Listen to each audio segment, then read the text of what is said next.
No Elas no Topo de hoje recebemos uma mulher palestrante, ativista social e defensora de causas de crianças e de adolescentes. Ela dá sua vida pela transformação social. Falo de Teresa Manique, ela que vai juntar-se a nós para contar a sua inspiradora história de vida. Olá Teresa, seja muito bem-vinda ao Elas no Topo.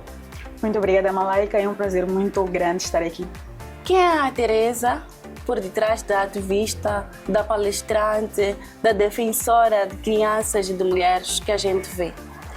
Bom, eu acho que uma das perguntas mais difíceis para mim é responder quem é a Teresa, porque hoje em dia a Teresa é uma pessoa que faz muitas coisas, mas antes de tudo a Teresa foi uma menina que sonhou em transformar a comunidade onde ela vivia.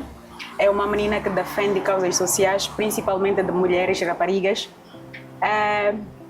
Eu acho que, na verdade, sou tudo isso. Sou ativista social, sou conselheira, sou palestrante. Eu me interesso por causas sociais, então não saberia. Hoje em dia, se me perguntassem o que eu sou, o que realmente faço, seria muito difícil de responder, porque eu faço muitas coisas, mas sou simplesmente essa menina que é apaixonada pelo comportamento humano, é apaixonada pelas pessoas e sente necessidade de fazer alguma coisa sempre pelas outras pessoas. Parece-me que fugiu da minha questão, porque eu sinto que ainda não respondeu a pergunta que eu coloquei. Vou repetir a questão. Quem é a Teresa por detrás da ativista, da conselheira, da defensora que nós conhecemos? É uma pergunta profunda que se calhar eu ainda não estou a perceber como responder, mas a Teresa por detrás da ativista social, da conselheira, é apenas uma menina. É apenas uma menina. Sim, porque... Oh, mulherão! Eu acho que... Eu me considero uma grande mulher, mas acredito que ainda falta muito para chegar onde eu quero realmente chegar. E fora do meu trabalho, fora do ativismo, fora da saúde, eu sou apenas uma menina sonhadora. Então, a Teresa que dá vida às outras Teresas, a ativista, é essa menina que existe dentro de mim, a Teresa humana, a Teresa filha, a Teresa sobrinha. Então, Malaika, é muito difícil responder essa pergunta. De onde é que é? Onde é que nasceu? Como é que é a vida da Teresa?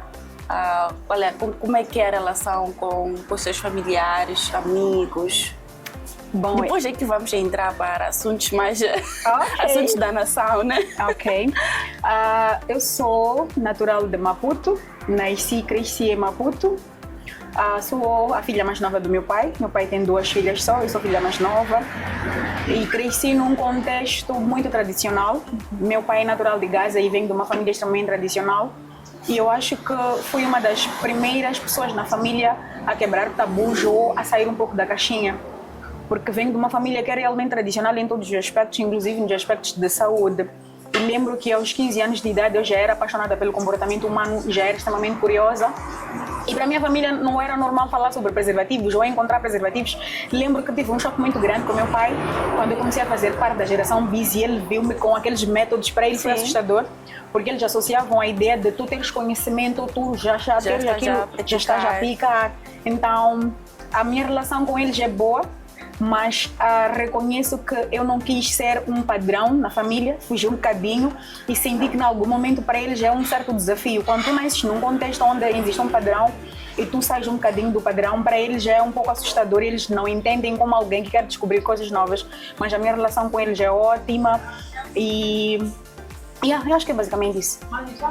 Eu conheço a Teresa desde 2019?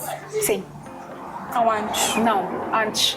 Nos conhecemos em 2018. 18. Ok. Então, eu conheci a Teresa porque eu estava 2 anos, 2 ou 1 ano, atrás do ano em que ela frequentava. Ela estava na 12ª, eu estava na 11ª, se a memória não me trai. E participamos de uma formação da Mosal. E eu aprendi muito com ela. E depois trabalhamos juntas no baile de finalistas. A finalista era a Teresa e ela era a presidente do baile. Eu vi ela toda encarregada, preocupada com que as coisas corressem da melhor forma. E eu pude perceber logo de início que ela seria uma grande mulher porque com a idade que ela tinha, ela já era super focada. E hoje ver a Teresa assim, hoje é bastante gratificante. Fico satisfeita por perceber que a minha intuição não falhou. Realmente te tornaste uma grande mulher. Não me avisaram que era para vir chorar aqui. Deixa disso. Teresa, quando é que percebe que tem inclinação para a transformação social? Bom, dizem que todas as grandes histórias começam com uma história triste e se calhar eu acho que podia concordar um bocadinho. Quando nós sofremos algumas perdas, nós acabamos encontrando força onde nós não sabíamos que existia. Antes de nos conhecermos, em 2015, eu lembro que perdi a minha mãe e eu era filhinha da mamãe, era a única menina da minha mãe, e lembro que ela me dava absolutamente tudo e eu não sentia necessidade nenhuma de crescer, mas infelizmente em 2015 ela morre e parece que ali eu tive que acordar para a vida. Não sei se isso é bom ou mal, mas se calhar se ela estivesse viva ainda, podia não ter encontrado realmente a minha identidade ou o meu propósito de vida. Mas quando a minha mãe morre, eu começo a aprender a fazer as coisas sozinha, porque eu não sabia fazer as coisas sozinha. Sempre tinha alguém a quem recorrer. Exato. Então, quando ela morre, por causa desse contexto de vir de uma família tradicional, onde só importam se, não está doente, vai à escola, está bem alimentada. A questão emocional, como é que tu te sentes, como é que vai a tua vida, são questões que na minha família não eram tratadas. Não eram tratadas. Então, a partir deste momento, eu começo a fazer tudo sozinha. E percebi o quão difícil era fazer tudo sozinha. E eu percebi, se eu que estou num contexto em que tenho um pai, tenho um irmão, tenho primos, já me é difícil fazer as coisas sozinha. Imagina para as outras pessoas. É daí onde surge a necessidade de eu viver para as outras pessoas. É daí onde eu sinto a necessidade de também fazer alguma coisa pelas outras pessoas. Então, eu despertei quando a minha mãe morreu. Foi aí onde surgiu a Teresa que existe hoje. Claramente que na altura ainda era mais imatura, mais emocional, mas foi a partir daquele momento que eu senti necessidade de despertar para a vida. E como é que foi? Perdeste a tua mãe em 2015. Suponho que estivesse a entrar para a fase complicada, como dizem. Como é que foi receber a atenção do seu pai para tratar de assuntos de saúde sexual e reprodutiva? É aí onde nasce a Teresa ativista. Eu disse que venho de um contexto onde não se fala sobre isso. Eu não tive ninguém que me ensinou para como usar o penso, o que é menstruação. Tanto é que quando eu falo sobre cuidados de saúde sexual e reprodutiva, eu falo da necessidade de os pais serem as pessoas que passam essas informações para os filhos. Eu lembro que eu tinha 15 anos e estava realmente numa fase um pouco crítica da minha adolescência, que é a fase onde eu podia me perder ou facilmente decidir o que seria do meu futuro. Então, no meu contexto familiar não se fala sobre isso. Tipo, olha, Malaika, nós temos agora, estás com tantos anos, vai acontecer isso na tua vida. E eu tive de aprender isso de terceiros. Eu sou uma pessoa extremamente curiosa. Nesta altura, eu lembro que eu estava a fazer a 10ª classe, quando minha mãe morre. Lembro que, infelizmente, acabei reprovando no talano, porque não consegui mais dar continuidade com os estudos. E lembro que foi uma fase extremamente crítica. Eu tive de buscar essa ajuda sobre saúde sexual e reprodutiva nos terceiros, porque eu não tinha informação nenhuma, porque minha mãe também, acho que as mães não preparam-se para morrer e ela se calhar não viu necessidade de conversar comigo antes sobre isso.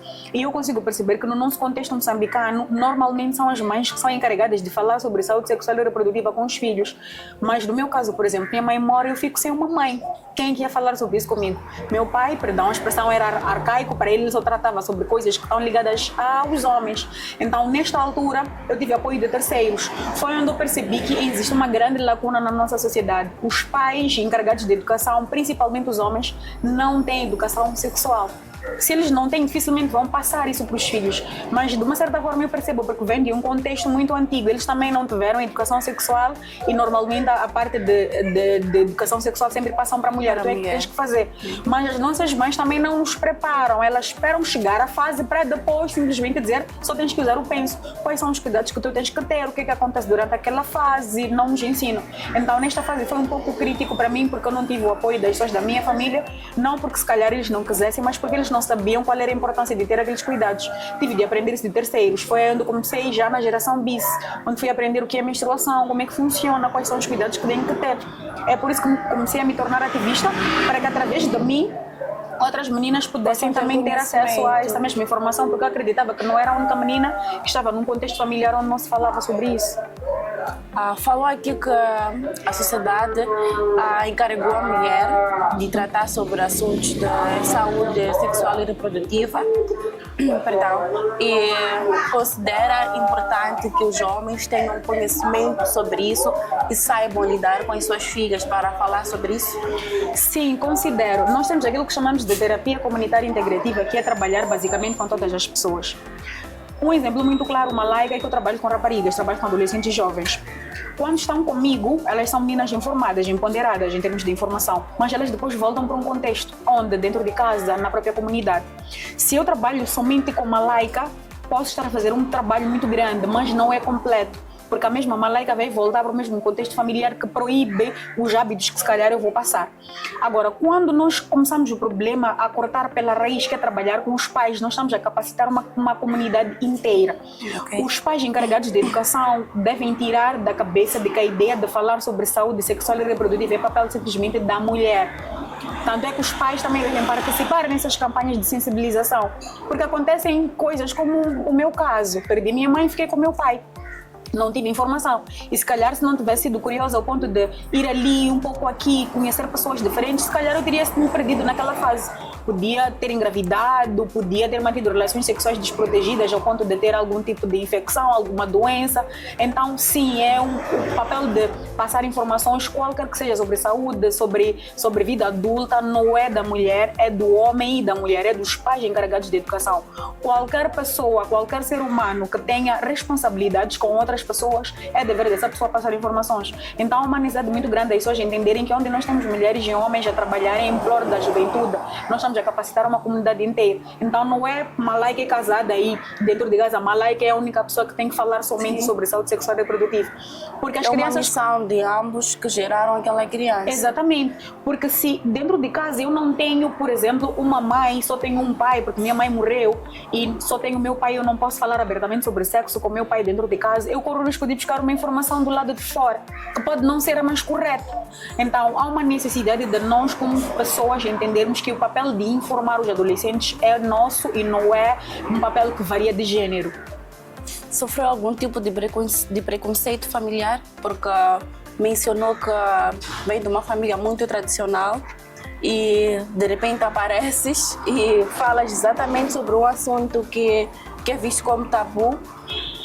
Sofreu algum tipo de preconceito? A sua família olhou para a Teresa como alguém que estivesse a quebrar as regras de uma família, de uma tradição já antiga? Eu acho que este programa, eu participei de vários ao longo desses meus 10 anos de experiência como ativista social, mas acho que esta vai ser a primeira vez que eu vou falar abertamente sobre isso. Quando eu tinha por volta de 16 anos, eu tive uma infecção, que na altura já não me recordo bem qual, mas acredito que era simplesmente candidíase. Na altura nem sabia o que era. Sim. E eu relatei dentro da minha casa e meus pais subentenderam que eu tinha começado a manter relações sexuais, porque na cabeça deles qualquer tipo de infecção sexual é por causa de transmissão sexual. Exatamente. E eu desmenti de todas as formas que podes imaginar, malaica. Na minha família tem aquilo de se tem um problema na família X, eles chamam toda a família para resolver o problema. Eu acredito que foi uma das fases mais difíceis da minha vida naquele contexto, porque eu realmente não tinha informação sobre o que era, mas eu tinha certeza que eu não tinha mantido relações sexuais. Já tinhas perdido a sua mãe. E já tinha perdido a minha mãe. E eu não sabia o que era, mas eu tinha certeza de que não era por causa da questão sexual, porque eu ainda era virgem, eu não tinha mantido relações sexuais. Então, se tivesse que falar, se calhar, de um tipo de bullying que eu sofri, foi por causa desse tipo de bullying. Hoje em dia, eles já olham para mim, tipo, não é a tia rica da família, é a pessoa mais empoderada, mas antigamente não era assim. Mas eu consegui perceber que, de certa forma, eu consegui influenciar a eles nesse sentido. Mas a Teresa, de anos atrás, ficou extremamente magoada porque realmente eu não tinha feito sexo, ou seja, aquilo era se calhar por causa de cuidados de higiene pessoal. Então lembro que essa foi a coisa que mais na minha infância me chocou um bocadinho, porque eu percebi que eles também não tinham informação. Então para eles qualquer tipo de infecção que eu tivesse era por causa do início precoce das relações sexuais, mas eu não tinha realmente começado. Como é que quebra essa barreira? Bom, eu sou uma pessoa extremamente persistente em tudo aquilo que eu faço. Como eu disse, eu desmenti de todas as maneiras possíveis. Quando consegui perceber que desmentindo eu não ia conseguir absolutamente nada, simplesmente deixei as pessoas pensarem o que elas quisessem. Comecei a me importar com o que realmente era importante para mim, passar repetição. como é que eu comecei a quebrar barreiras? Eu, ao invés de me intimidar e parar de fazer aquilo que eu realmente tinha de fazer, eu continuei a fazer independentemente do que as pessoas falavam. Então, uma das grandes formas de quebrar barreiras em certos assuntos, normalmente quando existe um problema, Malaika começa a vestir de um jeito, as pessoas começam a criticar, começam a falar, Malaika para de vestir daquela maneira porque quer caber dentro de um padrão. Eu não gosto de padrões, eu gosto de quebrar padrões. E uma das formas de quebrar padrões é continuar a fazer aquilo que eu realmente consigo fazer. Mas para estar lá na necessidade de tu entenderes a quem tu estás a beneficiar de certa maneira. Eu conseguia perceber que eu conseguia estar numa roda de conversa e ser a única menina informada. Então aquilo me motivava a continuar. Então eu não estou errado. Então o que estão a falar sobre mim não é. Então por que eu vou simplesmente decidir parar de fazer, sendo que eu consigo perceber que tem uma Malaika, tem uma Teresa que não tem informação e eu sou a ponte dessa informação. Então foi simplesmente continuar independente do que falasse. Pude perceber que acabou quebrando também uma barreira a quando da sua intervenção dizia que ficava no meio em que eras a única mulher informada. Então, aquele ditado que diz junte-se os bons e serás melhor, nesta altura não fazia parte do teu vocabulário. Não fazia parte. Porque tu te juntaste a pessoas, entre aspas, que eram desinformadas, eras a única com informação e isso te levou a seguir em frente naquele que era o teu objetivo. Certo. E não te juntaste aos bons para ser a melhor. Não me juntei aos bons porque, primeiro, depende muito do propósito. Quando falam esteja com os bons, para que sejas um dos bons, também depende muito do teu propósito. O meu propósito, o meu principal grupo-alvo sempre foram raparigas sem informação. Então, se eu vou procurar em raparigas sem informação, claramente que vou estar sempre abaixo de pessoas. Sim. Então, eu vou ser, se calhar, a mais privilegiada. E eu adoro estar em ambientes onde eu consigo perceber que eu alcancei pessoas. Hoje em dia, eu não gosto de estar em ambientes onde eu sou a mais inteligente. Porque eu consigo perceber que não vou colher tantas sensibilidades. Mas antigamente não era uma opção, era o meu propósito. Eu queria estar em ambientes onde as meninas não tinham o privilégio de ter uma informação. Então não estava à procura de ser a melhor, estava à procura de ser uma ponte de aprendizado para as outras meninas. E normalmente quando tu tens um propósito e tu, Malaika, imagina que tu gostas muito de moda, tu não vais, por exemplo, não vais querer estar entre modelos que já vestem-se bem. De fato. Mas depende do teu objetivo. Se tu quiseres ser uma top model que quer vestir tendência toda hora, claramente que o teu meio vai ser aquele de estar com pessoas para aperfeiçoar aquilo que tu já és. Mas se tu queres ensinar pessoas a vestirem-se bem, com decência, claramente que vais estar em meio de pessoas que ainda não sabem como vestir-se e vais ensiná-las a vestir. Então, o meu objetivo na altura não era estar entre os melhores, era estar entre as pessoas que capacitam outras pessoas para que outras pessoas também possam estar capacitadas. Então, na altura não era sobre, não, eu quero estar com a Malaika porque a Malaika é a melhor, porque eu quero me tornar melhor, eu quero estar com a Malaika para que a Malaika, através de mim, possa ter algum tipo de informação que possa usar para o benefício dela.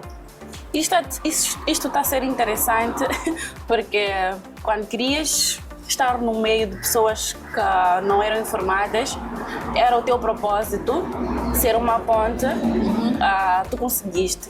E agora que quiseste estar no meio de pessoas boas, estás.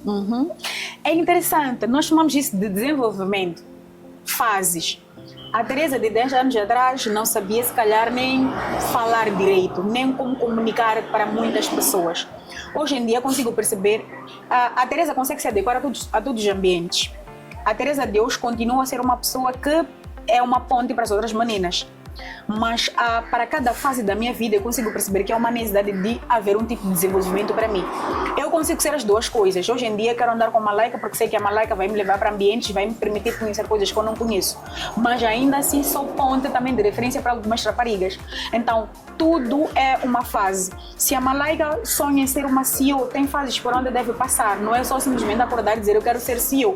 Então a Teresa que é hoje teve de passar por essas fases todas. É por isso que antigamente para mim estava simplesmente limitada em o importante é eu passar informações para adolescentes e jovens, mas hoje em dia eu quero muito mais, quero ser referência em muitas áreas. Então há necessidade de eu andar com pessoas que para mim já são um certo tipo de referência. Tipo, se eu quero ser referência na comunicação, hoje em dia há necessidade de eu andar em ambientes que me permitam comunicar melhor.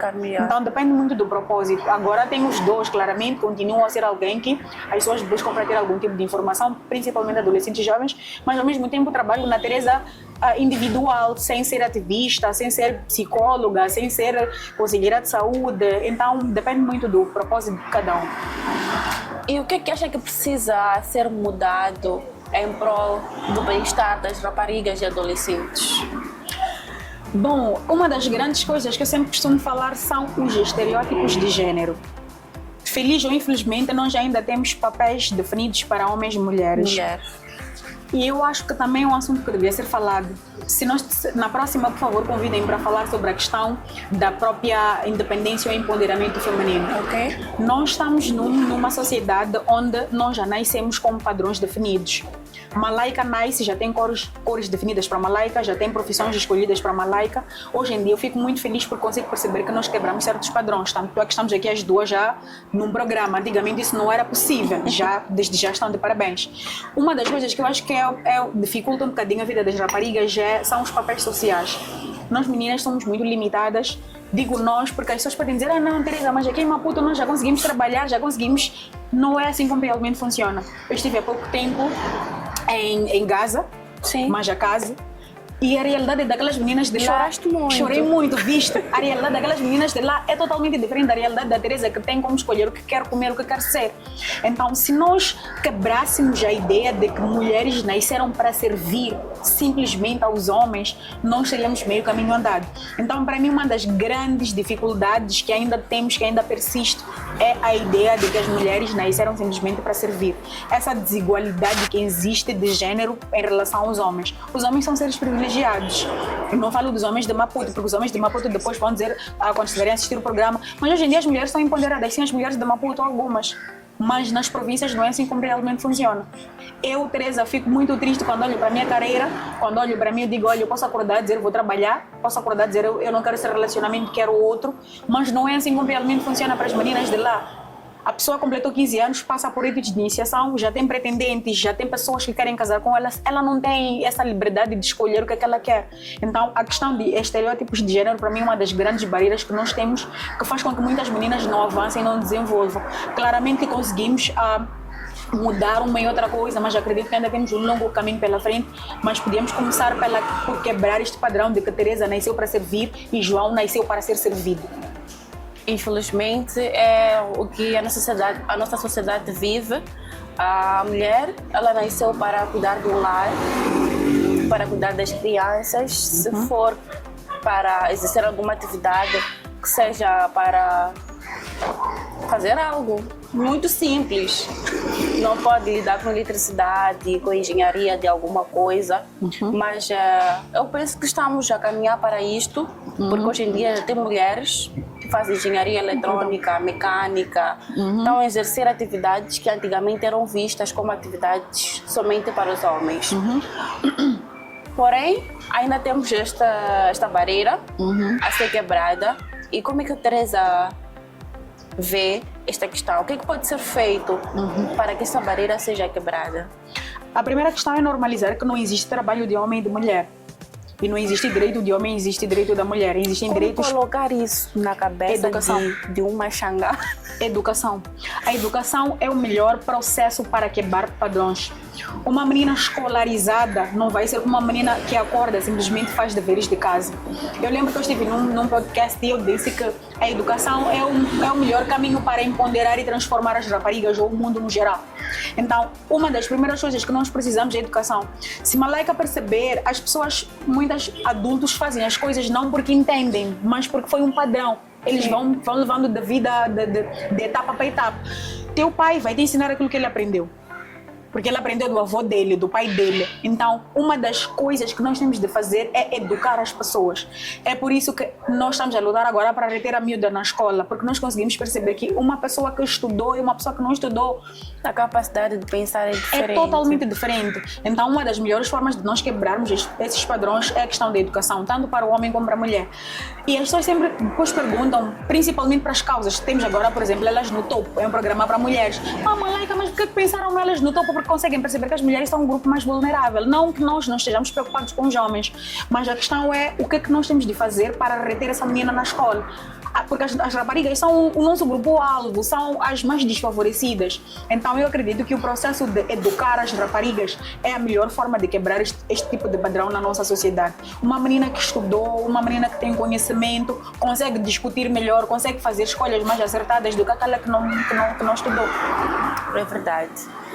Falando em educação, disse que foi a Gaza recentemente. E como é que é a educação das raparigas lá? Eu penso que nas zonas rurais é muito raro ver crianças a frequentarem a escola. Muitas das vezes, porque a primeira barreira que encontram é a distância da casa para a escola e as próprias condições. Nós aqui conseguimos ter 15 meticais para apanhar o chapa de casa até a escola, mas elas não conseguem. Muitas delas não têm condições nem mínimas, não têm calçado e sentem-se, né? Eu vou à escola, mas a minha colega tem sapato X, tem pasta X e começa a perder moral de frequentar a escola. A distância leva 2 horas a caminhar, ainda está a ir à escola, depois tem que ficar todo aquele tempo a estudar e quando pensa em voltar para casa, são mais 2 horas para voltar a casa. Como é que foi viver isto? A primeira experiência, na verdade eu já tinha ido para Manica, já tinha ido para Vanduze, já tinha ido para Gaza, mas não concretamente em Manjacase, já conheço a realidade do meu país. Mas confesso que quando vi aquelas raparigas senti como se fosse a primeira vez a ver aquele contexto. E como bem disseste, chorei muito. Mas lá é que aquelas meninas não são privilegiadas. Inclusive em termos de informação, existem meninas que nem sabiam o que era preservativo, o que é menstruação, o que são cólicas. E diferente de nós de Maputo, que quando nós vamos à escola, nós nos preocupamos com o que a Malaika calçou, o que ela vestiu, qual é o perfume que ela tem, isso nem passa pela cabeça delas, é um sonho, é uma realidade muito distante. Existem meninas que não tinham nem o que vestir. Tu olhares para ela e dizeres, não é possível que alguém tenha saído de casa nestas condições a dizer que está a ir para a escola. Então, a educação delas é totalmente diferente. Totalmente diferente no verdadeiro sentido. Elas não preocupam-se com todas essas coisas. E realmente eu consegui perceber que a distância é uma das grandes barreiras que as meninas faz com que elas simplesmente desistam. E não é só distância, é distância aliada à falta de alimentação. Agora, imagina uma pessoa querendo acordar e percorrer não sei quantos quilômetros com fome. Como se não bastasse, estamos no inverno, não tem nem roupa adequada para vestir. E algumas das meninas são meninas que realmente tu percebes que elas querem estudar. Então, feliz ou infelizmente, na verdade, o contexto de educação no nosso país, em zonas recônditas, não é o mais satisfatório possível. Eu realmente fiquei extremamente desapontada. Tanto é que eu fiz aquele vídeo, chorei porque não consigo aceitar que eu tenho escolhas e outras meninas não têm. Não consigo aceitar que eu possa acordar e dizer eu quero estudar numa faculdade privada ou numa escola privada e essas meninas, nenhuma faculdade pública elas não têm. Então a educação para elas é extremamente difícil. Eu acredito que a parte mais difícil do meu trabalho, na verdade, é ter de ver essas situações e me sentir inútil, incapaz de fazer alguma coisa, porque queria pegar todas elas e colocá-las na escola, pegar todas elas, dar informação, fazer com que elas tenham meio caminho andado. Então há uma necessidade de nós investirmos na educação das meninas. Nós estamos a falar de Maputo, porque mesmo em Maputo, se calhar tu podes ir para Maracanã e perceberes que a realidade delas também não é tão bonita assim, porque as pessoas pensam, não, em Maputo as pessoas são privilegiadas. Sim, nós somos privilegiados, porque nós temos acesso à informação, temos acesso à educação, à alimentação, se calhar não nos comemos 3 vezes por dia, mas em outras províncias, em outros contextos não é assim. Então a questão da educação em Moçambique para mim ainda é muito fraca, principalmente para as meninas. A Teresa tem uma associação, Sim. Amor às Crianças, é isso? Certo. Quando é que fundou? Bom, eu trabalhava no centro de saúde e nós tínhamos lá crianças que faziam tratamento antirretroviral. E nós conseguimos perceber que essas mesmas crianças parece que levavam a medicação, mas o tratamento não estava a ter o efeito devido. Antigamente os antirretrovirais tinham efeitos colaterais, hoje em dia já são bem reduzidos, ou quase que não têm. E ainda também tinha muito tabu, tinha muito estigma, e eu consegui perceber que existiam crianças que passavam fome. Eu, Malaika, posso sair agora bonita, só de encontrar uma criança estendida na rua estragou meu dia, porque eu não gosto.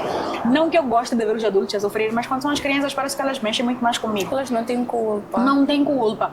Então, eu senti necessidade de fundar a Associação Amor às Crianças quando eu vi uma criança passar por necessidade e eu não podia fazer absolutamente nada, porque eu também era uma criança. Era uma criança em termos de pensamento, em termos de financiamento, não tinha absolutamente nada. Então eu disse, se eu não consigo, mas eu tenho uma ideia, eu preciso me aliar a pessoas que conseguem dar um boost. É por isso que sempre quando dou conselhos para as meninas, eles me falam, Teresa, como criar uma imagem, um perfil próximo do que eu quero ser? Tenha uma rede de contactos para te impulsionar ou te ajudar. Porque muitas vezes tu tens, Malaika, a ideia, mas não tens como executar a ideia. Mas tu procuras alguém que tem condições para executar a ideia, a tua ideia e andam juntos. E foi basicamente o que eu fiz. Eu desenhei o projeto Amor às Crianças. Na altura nem tinha esse nome por acaso, já nem me recordo bem qual era o nome, mas era um nome em inglês que era alguma coisa, já não me recordo porque foi há muito tempo mesmo. O Amor às Crianças surgiu como nome da associação porque eu amo as crianças, então decidi por que não combinar os dois fatores. Então criei o projeto. Só que depois decidi transformar de projeto para associação, porque o projeto tem início e tem fim. Eu não queria que isso terminasse, queria que fosse realmente uma associação. Então lembro que eu criei a associação e na altura tinha ajuda da Ariel, que eles davam tipo alguns fundos ali. E dependia também de terceiros. Sempre dizia, olha, eu estou a organizar a atividade X e eu conto com o vosso apoio. Tinha pessoas que me ajudavam. Peço roupas, peço aquilo. Tanto é que hoje em dia a associação funciona exatamente assim.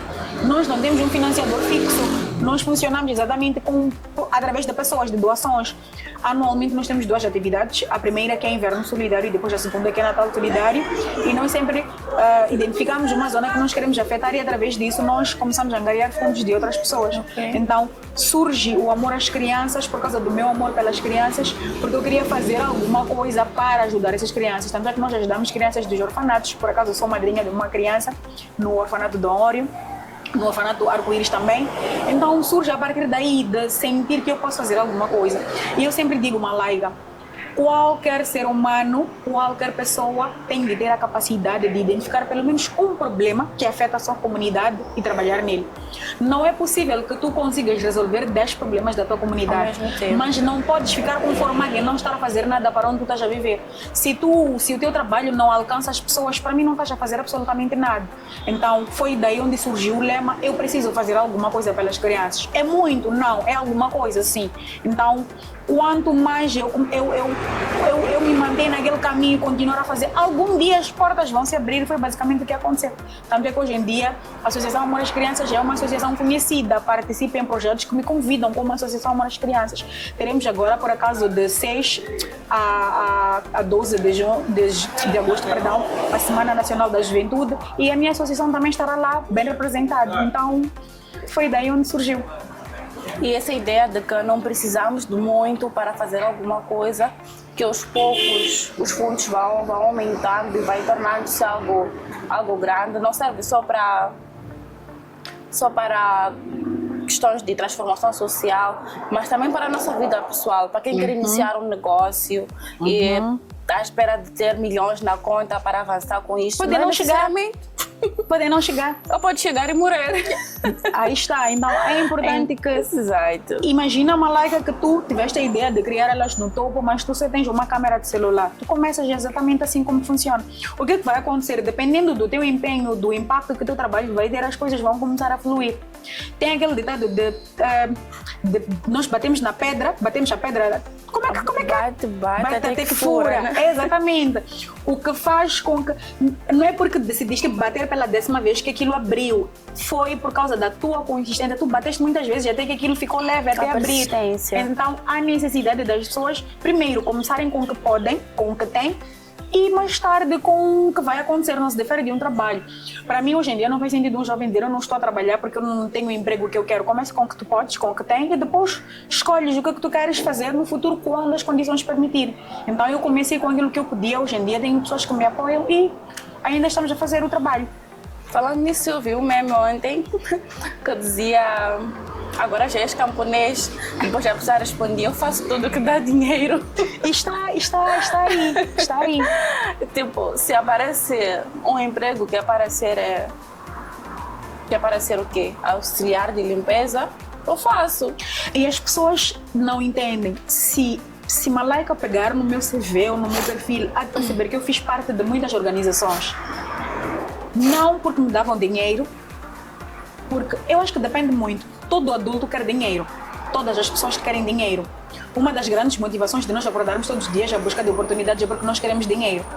O dinheiro dá um estilo de vida confortável. Mas antes do dinheiro, há necessidade de tu teres uma causa. É essa causa que tu vais defender. Eu estive em ambientes onde não me davam dinheiro, mas me permitiram conhecer a Malaika. Estive em ambientes onde não me davam dinheiro, mas me permitiram ter um outro tipo de conhecimento. Exatamente.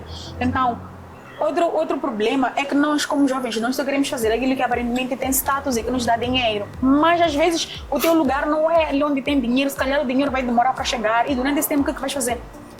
Vais ficar a lamentar, eu não tenho isto. Há necessidade das pessoas entenderem que não é somente sobre o dinheiro. É importante, todos nós gostamos e queremos sim, mas não é somente sobre o dinheiro. Então, isso gostei muito do meme, por acaso, onde a pessoa disse, eu estou onde tem dinheiro. Eu também estou onde tem dinheiro, também quero estar onde tem informação, quero estar onde tem tudo. Mas às vezes, Malaika, o dinheiro não vai chegar como de forma assim, muito espontânea. Tipo, Malaika tem um emprego de 100 mil meticais. Às vezes vai começar, assim, estás a começar um programa, ou se calhar vão começar a aparecer pessoas, Malaika, gostei muito do teu programa, quero patrocinar, não sei o quê, vais começar a crescer, ter tua própria empresa, só depois vais sentir o dinheiro. Mas às vezes nós queremos o dinheiro logo no início. É o imediatismo. É o imediatismo. A geração de hoje em dia é muito imediata. Quer as coisas na hora, naquele tempo, naquele exato momento. Não respeitamos o processo. Mas embora digam que o processo não existe, eu preciso ter links. Ainda que tenha links, é um processo também. É sobre isso, é sobre isso. Qual é o maior desejo da Teresa? Ai, quem dera. Eu acho que um dos meus maiores desejos, uma das minhas maiores realizações é ver mulheres num poder assim tanto quanto os homens. Eu acho que se nós tivéssemos um equilíbrio em termos de poder, tanto para os homens como para as mulheres, nós estaríamos numa sociedade muito melhor. Então eu sonho com um mundo onde as mulheres fazem o que elas querem, sem serem julgadas, porque hoje em dia podemos até fazer, mas somos julgadas, somos conotadas, nos dão nomes. Então um dos meus maiores desejos é ver tanto as mulheres como os homens com uma informação, com liberdades, com direitos totalmente iguais. Empoderamento dos dois é um dos meus maiores desejos, é ver a Malaika escolher o que quer comer, o que quer fazer da vida, sem que seja julgada, e ver o João também na mesma perspectiva. Empoderamento para os dois. Em jeito mesmo de últimas considerações, o que é que significa para si estar no topo? Uma pergunta extremamente pertinente. Eu sinto-me no topo porque eu consigo ser referência para outras pessoas. Eu sinto-me no topo porque quando falam de informação para adolescentes e jovens, o meu nome consta lá. Eu sinto-me no topo porque eu sei que se alguém precisar de ajuda e ligar para mim, vai ter uma solução. Eu sinto-me no topo porque eu consigo sentir que sou útil para outras pessoas. Então, para mim, estar no topo é conseguir ser alguém de referência, é conseguir ser alguém a quem as pessoas recorrem quando têm um problema, quando estão numa situação, é ser alguém que o nome é usado no bom sentido, porque hoje em dia nós temos pessoas que são famosas, mas o que é que elas fazem, que tipo de conteúdo trazem, principalmente na nossa sociedade. Então, ser no topo para mim é ser alguém de referência para outras pessoas. Muito obrigada, Malaika. Foi uma honra muito grande estar aqui neste programa. E eu gostei porque, normalmente, quando eu vou a outros programas televisivos, nós escolhemos um tema específico para tratar. E eu simplesmente me limito naquele tema. Mas aqui trouxeram a Teresa no geral e eu consegui perceber que vocês tiveram muito mais de mim porque eu não precisei simplesmente cumprir um protocolo, um tema específico. Então, quero agradecer pelo convite. É um programa que acredito que veio realmente para ficar. Então, sinto-me extremamente lisonjeada e... meus parabéns, elas no topo. Nós é que agradecemos por fazer parte deste programa e para si que ficou acompanhado através das nossas plataformas digitais, continue aí ligado a nós, pois você sabe que XXL TV é muito mais.